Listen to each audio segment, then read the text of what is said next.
Salutations à tous, ici c'est encore le frère Mota Bukisane. Donc aujourd'hui, par la permission du Verbe de Luba, nous allons encore rentrer dans le rouleau mystérieux, donc Kalata Dimsi, qui est le code révélé de la Bible authentique. Et dans ce récit et dans ce rouleau, nous allons encore toucher l'histoire d'un patriarche qui a marqué son époque, qui a marqué le visible. Et ce personnage se fait appeler du nom de Esombe. Donc, Esombe. Esombe, dans les fausses versions des Bibles chrétiennes, les Bibles falsifiées, ils l'ont renommé Paul ou Paul de Tarse. Mais dans la vérité, ce personnage, il était de la race noire, donc son vrai nom, c'est Esombe. Et son livre s'intitule La réconciliation. Donc la réconciliation avec quoi? La réconciliation avec les lois, les ordonnances issues du verbe de Luba. La réconciliation avec le verbe de Luba. Et c'est pour cela qu'aujourd'hui, nous allons rentrer dans ce livre et prendre ce que nous devons prendre. Nous nourrir de l'exhortation, des paroles qui sont relatées. Donc aujourd'hui, nous allons aller dans le chapitre 21 du verset 9 à 16. Donc le titre même de l'exhortation d'aujourd'hui, c'est « Une femme qui se rase volontairement les cheveux de sa tête ». Donc je sais que ici, l'exhortation peut être lourde pour certains, mais voilà, ici, il est question de connaître la vérité, de connaître le message selon les initiés et non selon l'homme ou la femme livrée à lui-même. Donc ici, c'est le point de vue d'un homme initié qui est alimenté, qui est intronisé, qui a été initié par le verbe de Luba. Donc lui-même étant un initié. Donc ce n'est pas un simple homme qui va relater. Donc tout ce que le patriarche va dire ici est en harmonie avec la nature, avec l'ordre établi, avec le naturel, avec les lois spirituelles. Donc ici, voilà qu'est-ce que Esombe relate à son époque, mais qui est toujours d'actualité à notre époque. Parce que nous savons que ce qui concerne les cheveux de la femme, ou même le corps de la femme, c'est des sujets qui font polémique en notre époque, à cause du mouvement, justement, féministe. Donc voilà qu'est-ce que Esombe, il va dire. Il dit ici, « Et une femme qui rase volontairement les cheveux de sa tête pour le plaisir commet un péché. » Donc ici, il dit « et » parce que avant cette phrase, il était en train d'annoncer d'autres choses. Il est en train d'annoncer d'autres paroles, d'autres instructions, d'autres enseignements, et ce qui concernait toujours la femme, qui concerne la femme par rapport au fait qu'elle doit, que la femme non initiée graciée doit se couvrir la tête pendant le culte. Donc une fois qu'il a fini de raconter, qu'il a fini de parler de cet enseignement-là, il a abordé maintenant la femme qui se rase volontairement la tête. Parce que ici, justement, une femme qui se couvre la tête pendant le culte, le voile est comme, on va dire, les cheveux. Voilà. C'est comme ses cheveux. Donc ici, Esombe fait comprendre qu'une femme qui se coupe volontairement la tête pour les cheveux de sa tête pour le plaisir commet un péché. Et un péché, c'est quoi un péché? Un péché, c'est la désobéissance aux lois spirituelles. Et ce n'est pas n'importe quelle loi spirituelle, parce que les religions dites révélées, ils vont parler de leurs lois spirituelles, alors que c'est rempli de confusion, de contradictions, rempli d'anomalies. L'histoire a été changée. Non, ici, on va parler selon la vérité ancestrale qui émane du peuple noir. Donc, quand on parle de les lois spirituelles, c'est aussi des lois morales, parce que, justement, le physique, on va dire l'astral, tout cela, il vient du spirituel. Donc ici, les lois morales. Donc c'est une désobéissance aux lois spirituelles qui est aussi une loi morale. Mais maintenant, si on veut comprendre le contexte, parce que ici, quand ce patriarche important, cet initié, est en train de parler, c'est en connaissance de cause, en connaissance des lois. Donc de quelle loi on fait allusion quand on parle qui rase volontairement les cheveux de sa tête pour le plaisir. Parce qu'ici, il faut qu'on soit dans les précisions. Donc, on peut voir ça dans le livre de Biala, donc, qui est Deutéronome, au chapitre 7, du verset 1 à 4. Du verset 1 à 4. Donc, voilà qu'est-ce qu'il est dit. Il est dit ici, c'est au sujet du travestissement et lois diverses. Donc, il est dit, une femme ne doit point se travestir en portant des vêtements d'homme.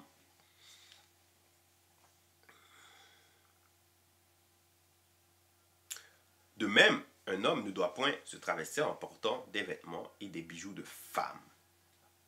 Et on continue plus loin, ça dit encore,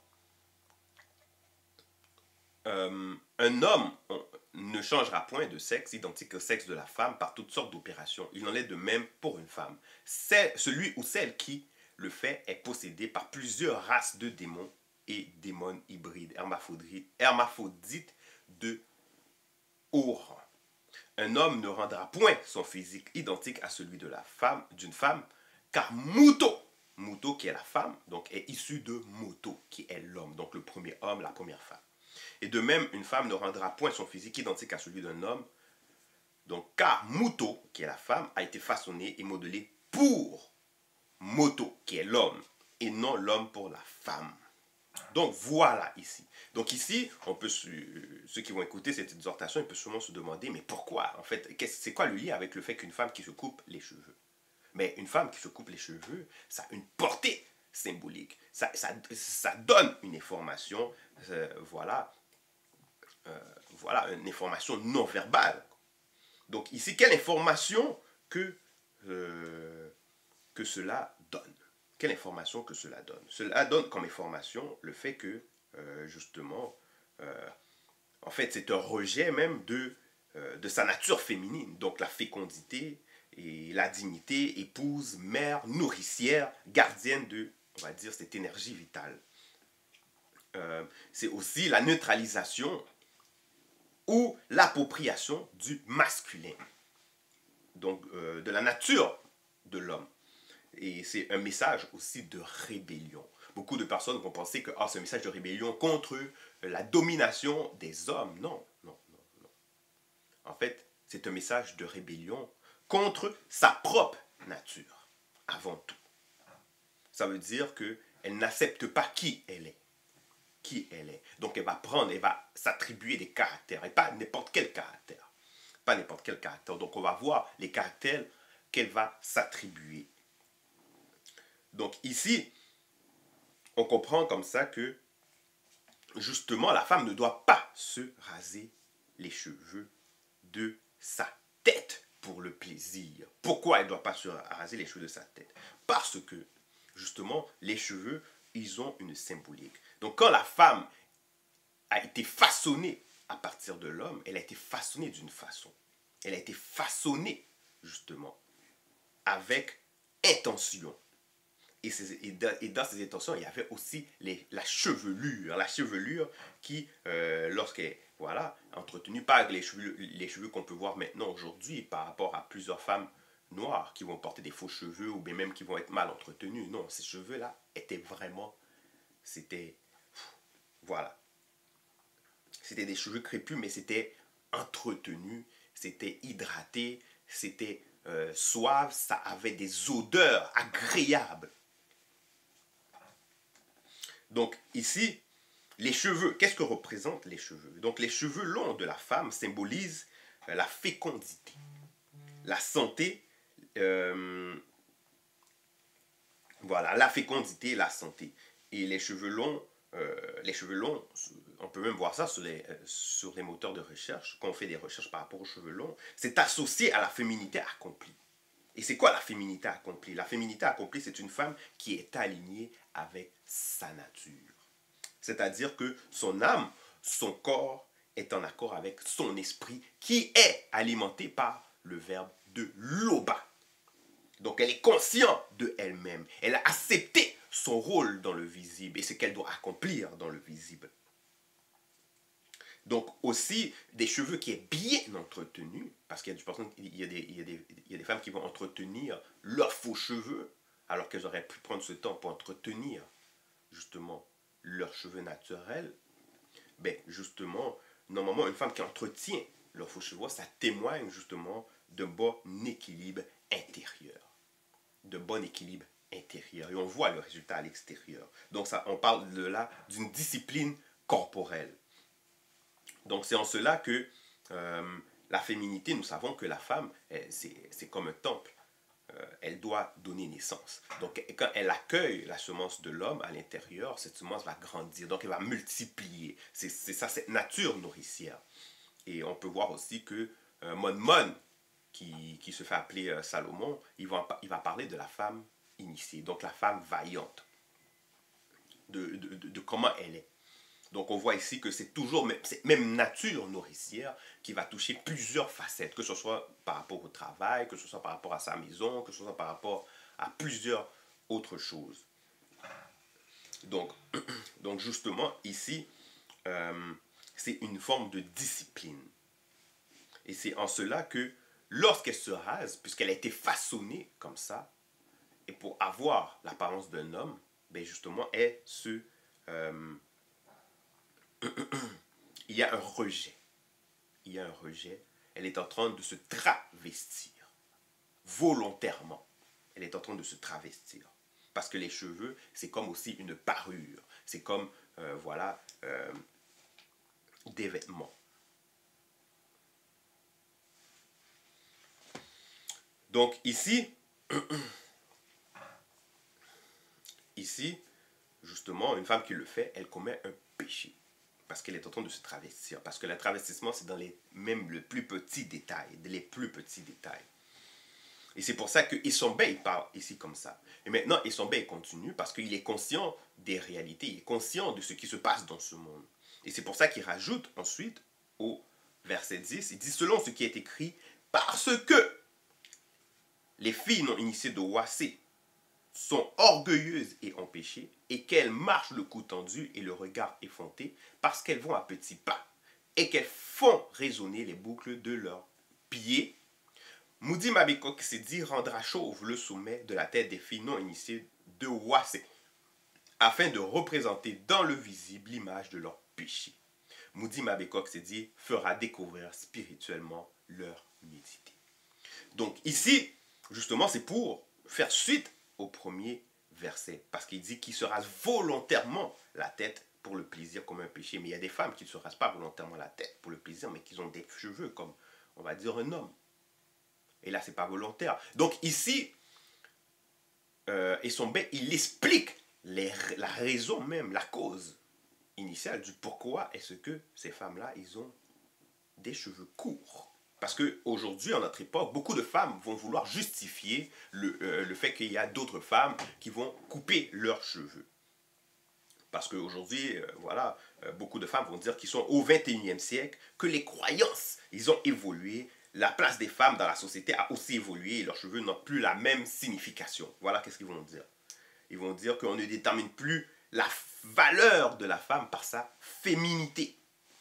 Donc aujourd'hui, court, rasé renvoie à une femme forte, fière, indépendante, qui s'assume et déterminée. Donc avec détermination. Voilà un peu le message que plusieurs femmes vont vouloir colporter par rapport à ceux qui se rasent la tête. Et il va même avoir des hommes qui vont adhérer à cela. Il y en a d'autres justement, qui vont dire que il faut arrêter de politiser la femme, ou bien le corps de la femme, les cheveux de la femme, donc que ce soit son utérus aussi, voilà. Et il faut arrêter de contrôler la femme noire. Non, ici, il ne s'agit pas de contrôler la femme noire. Il ne s'agit pas de la contrôler, mais de la conscientiser afin qu'elle sorte de ses croyances autodestructives pour la ramener à la vérité ancestrale. Parce que, oui, il y a bien on va dire, il y a bien eu une uniformité ancestrale il y a longtemps. Et les divergences, les différentes façons de faire qui est contre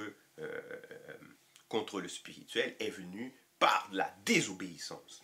Il est venu par la désobéissance. Donc ici, il ne s'agit pas de contrôler la femme, mais de la ramener, de la conscientiser afin qu'elle sorte de cette croyance autodestructive et de la ramener à la spiritualité ancestrale. Et dans la spiritualité ancestrale, chaque détail compte. chaque détail compte. Donc ici, justement, il y a des femmes qui vont, justement, avec leur justification du 21e siècle, ils vont continuer et ils vont même dire comme ça que, voilà, qu'en Afrique, il y a plusieurs femmes qui ont les cheveux rasés, notamment au Burkina Faso. Burkina Faso, ils vont parler, voilà, ils vont même sortir des articles un peu par-ci, un peu par-là, parlant justement de ces femmes au crâne rasé. Et dans ces articles, on va voir qu'il va y avoir plusieurs justifications. Justifications voulant que pourquoi est-ce que ces femmes ont les cheveux rasés. Donc il y en a qui vont dire que c'est par préoccupation d'hygiène, parce que dans les familles dont le revenu est faible, les filles, par peur de manquer de moyens pour entretenir leurs cheveux, en se coiffant par des mèches, préfèrent les couper à ras pour mieux les entretenir. D'autres vont dire qu'on les rase, qu'ils les rasent en signe de deuil. D'autres, c'est pour le côté esthétique, pour faire des designs, des marques, voilà, comment on appelle ça là, des tatouages sur le crâne, etc., en vue que ça matche, que ça va avec leurs habits. Il y en a d'autres qui vont dire c'est pour répondre à leur désir de pureté et pour rendre le port du foulard facile. Donc un désir de pureté qui est contre le naturel, qui est contre le corps même, la nature même de la femme. Donc ici, il y en a d'autres encore qui vont dire que, tout dépendant des cultures, hein, que c'est juste la jeune fille qui, elle va avoir la boule à zéro, parce que lorsqu'elle n'est pas mariée, elle est considérée l'égale à un garçon. Et que les parents accordent peu d'importance aux soins des cheveux de cette dernière. Voilà. Et il y en a d'autres encore qui vont dire qu'ils vont les raser à cause de la difficulté qu'elles éprouvent dans l'exercice de leurs activités, donc le travail. Parce qu'ils vont porter des cruches, ils vont porter des bols, des tonneaux sur leur tête. Fait que là, maintenant, ils vont dire que c'est compliqué avec les cheveux, donc ils vont vouloir le raser. Voilà. Toutes des justifications, des explications par rapport, pour justifier justement la tête rasée. Mais ici, on voit que initialement, c'est arrivé parce que les filles non initiées de Wassé sont devenues orgueilleuses et ont péché. Et ici, il va donner même une description, parce que ici, Essombe, il va reprendre les paroles d'un Moutopède Amoudi, donc d'un prophète, qui dénonce un comportement, qui dénonce un état d'esprit. Donc ces femmes-là, elles ont un comportement. Elles marchent le cou tendu et le regard et effrontées, parce qu'elles vont à petits pas et qu'elles font résonner les boucles de leurs pieds. Donc ce prophète en question, c'est le prophète Ouandja. Le prophète Ouandja. On est capable de le voir dans Ésaïe 3, verset 17. Donc Ouandja 3, verset 17. Donc justement, dans Ouandja, du verset 17 même au 24, qu'est-ce qu'il dit? Il dit, Moutate dit, parce que les filles non initiées de Wassé sont orgueilleuses et ont péché, et qu'elles marchent le cou tendu et le regard effronté, parce qu'elles vont à petits pas et qu'elles font résonner les boucles de leurs pieds, Moudi Mabekok Sidi, qui est l'entité des châtiments en charge du domaine de la nature, rendra chauve le sommet de la tête des filles non initiées Wassé, afin de représenter dans le visible l'image de leur péché. Moudi Mabekok Sidi fera découvrir spirituellement leur nudité. En ce jour, Moudi Mabekok Sidi ôtera les boucles qui servent d'ornement à leurs pieds, les filets et les croissants, les pendants d'oreilles, les bracelets et les voiles, les diadèmes, les chaînettes des pieds et les ceintures, les boîtes de senteurs et les amulettes, les bagues et les anneaux du nez, les vêtements précieux et les larges tuniques, les manteaux et les gibissières, les miroirs et les chemises fins, les turbans et les grands voiles. Au lieu de parfum, il y aura de l'infection. Au lieu de ceinture, une corde. Au lieu de cheveux crépus, natte, une tête chauve. Une tête chauve. Donc ici, on voit la situation, on voit la prophétie sur justement ces femmes qui sont orgueilleuses. Maintenant, pourquoi ces femmes sont orgueilleuses? Parce que voilà, c'est ça, hein? Quand ils donnent les diverses justifications, bon, ils essaient de justifier pour certains, mais c'est dû à quoi? C'est parce que le malheur est venu. C'est, on va dire, cette aisance, cette magnificence qui sortait même de ces femmes-là a été extirpée d'eux. A été extirpée d'eux parce qu'elles étaient orgueilleuses. Donc, elles sont devenues pauvre. Et même dans cette pauvreté, il y a eu justement une prophétie qui touchait aussi leurs cheveux. Qui touchait leurs cheveux. Mais maintenant, pourquoi? Qu'est-ce qui s'est passé par rapport à ces femmes qui étaient orgueilleuses? Nous savons aussi qu'il y a, en fait, les longues chevelures ça symbolise la fertilité, la santé, etc. Mais le,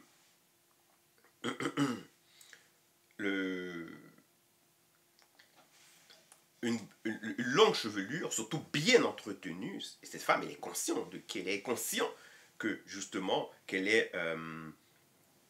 a une discipline corporelle. Elle est surtout consciente de l'attention qu'elle va avoir auprès des hommes. Donc ici, on parle de pouvoir de séduction.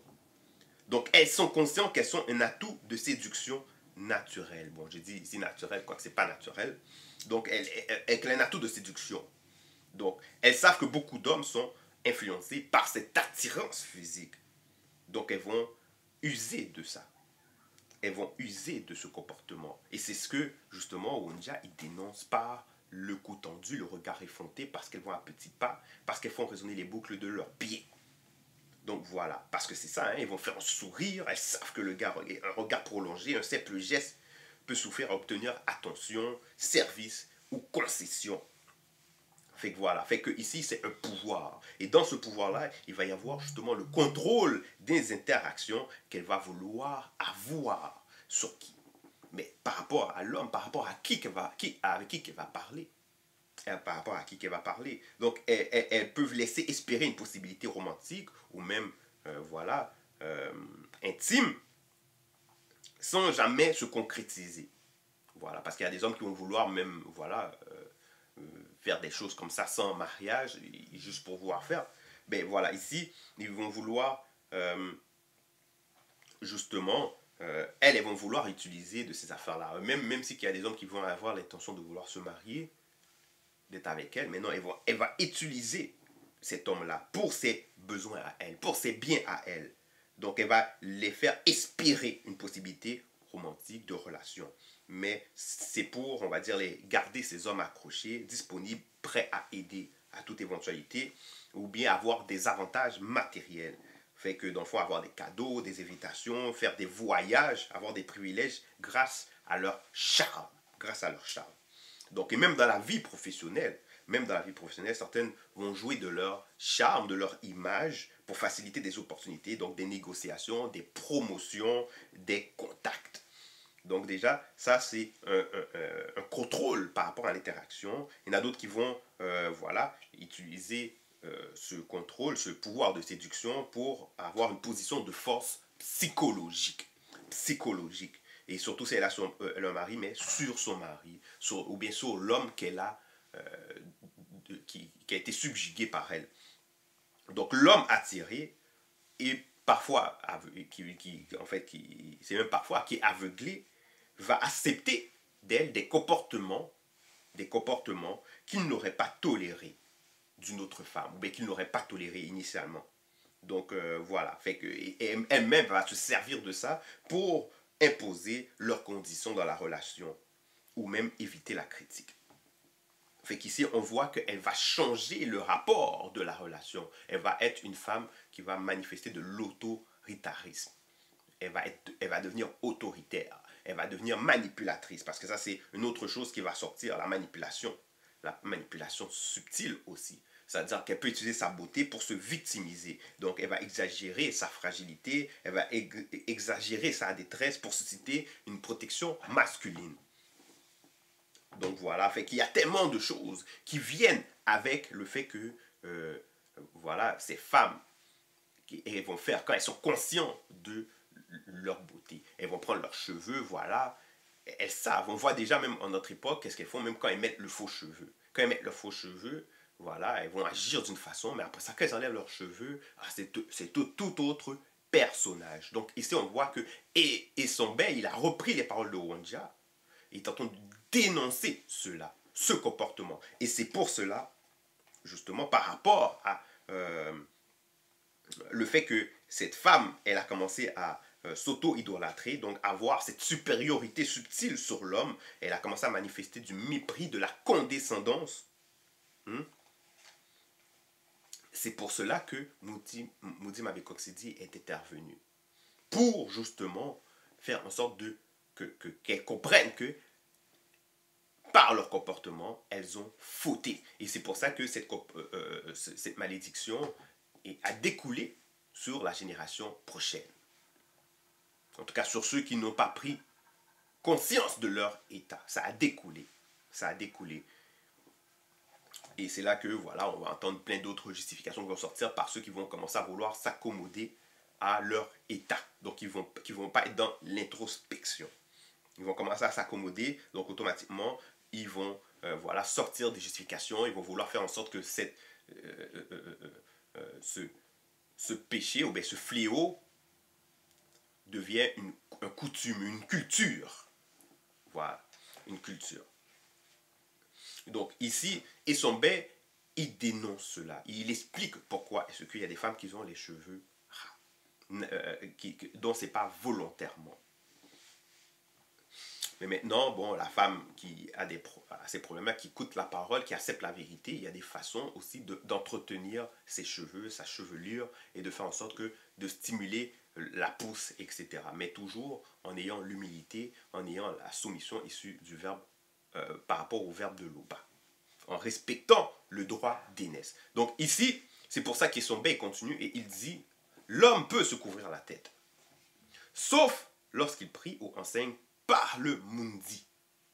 Et en parenthèse, parce qu'il y a la précision, parce que c'est ça dans la spiritualité, c'est la précision. Donc il dit, à part s'il n'a pas le choix, ou qu'il se trouve à faire des travaux de construction et autres, où il doit porter un casque et autres. Voilà, parce que le verbe de Loba tient compte de toutes les circonstances. Il sait qu'il y a quelqu'un peut avoir à enseigner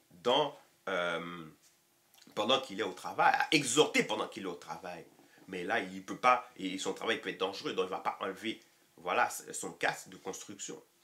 Donc, c'est ça. Donc ici, Essombe continue au verset 13, il dit, l'homme qui marche selon le verbe est l'image de la manifestation de l'obéissance de Djokisabe dans le visible. Mais maintenant, pourquoi est-ce que Essombe donne cette explication-là?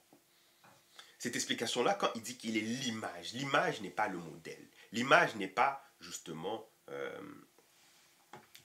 le modèle. C'est pas le modèle. L'image, c'est l'image. Donc, il y a une position. Il y a une position à adopter. Il y a une hiérarchie. Donc, ici, ça dit, l'homme qui marche selon le verbe est l'image de la manifestation de l'obéissance de Djokisabe. Donc, l'image de la manifestation de l'obéissance de Djokisabe. Donc, l'obéissance de Djokisabe. Donc, Djokisabe, ici, dans le visible, il a obéi. Il a obéi, justement, aux lois du verbe, étant dans la chair. Mais nous savons que Djokisabe est même au-delà de tout cela. Mais maintenant, on dit ici qu'il est l'image. Ça veut dire que, certes, il n'est pas Djokisabe. Parce que Djokisabe, qui est l'aîné, donc l'aîné des deux, donc il est même au-delà des entités spirituellement, au-delà de tout cela, il y a des rôles, des responsabilités qui viennent avec le rôle de l'aîné. Il y a des droits qui viennent avec le rôle de l'aîné, qui n'est pas le même pour le cadet, pour ceux qui viennent par après. Donc on est l'image, mais l'image de quoi? De l'obéissance. Donc le but c'est de manifester, justement, de regarder cette obéissance, mais nous, de manifester à notre niveau, à notre position, à notre statut, cette obéissance. Donc c'est pour ça qu'il dit l'homme qui marche selon le verbe est l'image de la manifestation de l'obéissance de Djokisabe dans le visible, virgule, tandis que la femme qui marche selon le verbe est l'image de la manifestation de l'obéissance de l'homme initié. De l'homme initié. Parce qu'il y a beaucoup de femmes qui vont vouloir copier justement le mauvais comportement des hommes. Des hommes, des non-initiés. Ils vont vouloir copier, ou bien on va dire vouloir plaire, chercher à plaire à ces hommes en mettant des faux cheveux ou bien rasant leur tête, etc. Non, ici, on nous explique on va dire, la marche à suivre.